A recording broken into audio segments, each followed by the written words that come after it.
बिस्मिल्लाहिर्रहमानिर्रहीम। अस्सलाम वालेकुम। माहीन देर से अपने दोनों भाइयों का इंतज़ार कर रही थी। वो अब तक घर नहीं लौटे थे। जब उसका इंतज़ार तवील हो गया तो वो अपनी अम्मी के पास आई और बोली, अम्मी भाई अब तक क्यों नहीं आए? बेटा, उन्हें एक ख़ास काम मुकम्मल करना है, बस कुछ ही देर में आने वाले होंगे, अम्मी ने उसे प्यार करते हुए जवाब दिया। माहीन की नज़रें दरवाजे पर ही लगी हुई थीं। उसे नींद आने लगी और आहिस्ता आहिस्ता उसकी आंखें बंद हो गईं।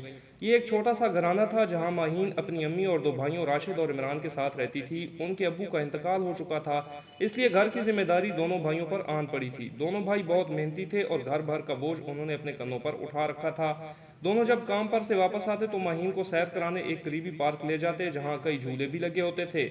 माहीन उन झूलों पर झूला करती। जब उसका दिल भर जाता तो वो घर की राह लेते। राशिद और इमरान जब घर में दाखिल हुए तो माहीन सो चुकी थी। उनके पांव मिट्टी से अटे हुए थे, चेहरों पर से भी थकावट जाहिर हो रही थी। उन्होंने माहीन को सोते हुए पाया तो उदास हो गए। आज हम इसे पार्क नहीं ले जा सके, राशिद के लहजे में अफसुर्दगी थी। आज हम इतनी देर से जो आए हैं, इमरान ने कहा तो राशिद ने सर हिला दिया। अगली सुबह माहीन की आंख खुली तो दोनों भाई उसे नजर न आए। वो अम्मी के पास आई। अम्मी भाई कहाँ हैं? उसने रोनी सूरत बनाकर पूछा। बेटा, वो तो सुबह सवेरे ही काम पर जा चुके हैं, अम्मी ने जवाब दिया। मगर इतनी जल्दी? वो तो देर से काम पर जाते हैं ना।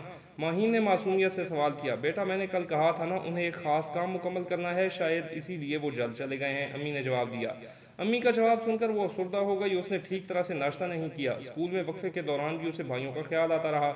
उसका जी चाह रहा था कि वो दौड़कर उस जगह पहुंच जाए जहां उसके भाई काम करते थे, मगर ये उसके लिए मुमकिन नहीं था।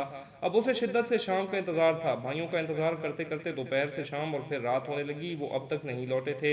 इंतजार करते करते वो आज भी नींद की वादियों में खो गई। अब तो रोज यही होने लगा। दोनों भाई उसके उठने से पहले काम पर रवाना हो जाते और जब घर वापस आते माहीन इंतजार करके सो चुकी होती। एक दिन जब माहीन स्कूल जाने लगी तो जाते हुए बोली, अम्मी क्या भाई मुझसे नाराज हो गए हैं? कई दिनों से मुझे पार्क भी नहीं ले गए। अम्मी ने उसकी आंखों में नमी तैरते देखी तो उनका दिल तड़प कर रह गया। बेटा, ऐसी बात नहीं, चंद दिनों की बात है, ये दिन तो जल्द ही गुजर जाएंगे, अम्मी ने चुटकी बजाते हुए कहा। उनकी बात सुनकर माहीन के दिल को तसल्ली हुई। कल इतवार था। माहीन स्कूल से वापस आई तो खाना खाकर रात तक सोती रही। रात में वो जाग रही थी कि दरवाजे पर दस्तक हुई। माहीन ने भागकर दरवाजा खोला। दोनों भाइयों ने उसे हैरत से देखा। अचानक ही उसकी नजरें दोनों के पैरों पर पड़ी। उनके पांव और चप्पल गर्द आलूद हो चुके थे। उसने सोचा, भाई तो साफ सुथरे रहते हैं, फिर उनके पांव और चप्पलों पर मिट्टी कैसी?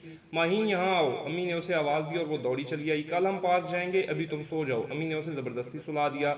माहीन सोकर उठी तो दोनों भाई मौजूद नहीं थे। वो जल्दी से अम्मी के पास आई। वो उसे देखते ही बोली, बेटा तुम्हारे भाइयों का वो खास काम मुकम्मल होने ही वाला है, इसलिए वो आज भी काम पर गए हैं।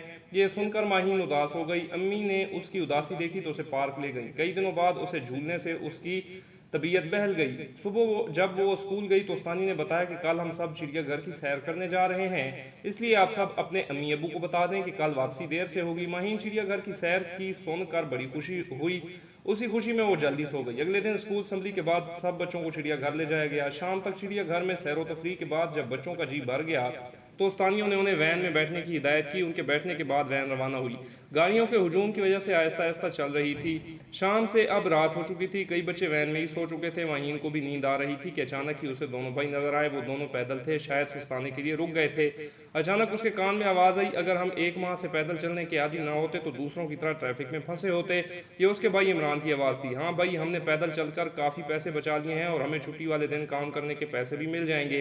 इस तरह हम अपनी प्यारी बहन माहीन की सालगिरह पर उसकी पसंद का तोहफा जरूर खरीद सकेंगे, राशिद ने कहा और अपने कदम तेजी से आगे बढ़ाए। माहीन ने जब उनकी बातें सुनी तो उसकी नींद गायब हो गई। उसे याद आया कि एक माह पहले उसने दोनों से एक महंगे तोहफा की फरमाइश की थी। उफ, मेरी फरमाइश पूरी करने के लिए भाइयों ने इतनी तकलीफ उठाई, तो यही वो खास काम था जिसके बारे में अम्मी ने बताया था। उसकी आंखों में खुशी के आंसू आ गए। उसे भाइयों की कुर्बानी का अंदाजा हो चुका था। उसे अपने भाइयों पर फख्र था। उसने फैसला किया कि अब वो भाइयों से कोई फरमाइश नहीं करेगी।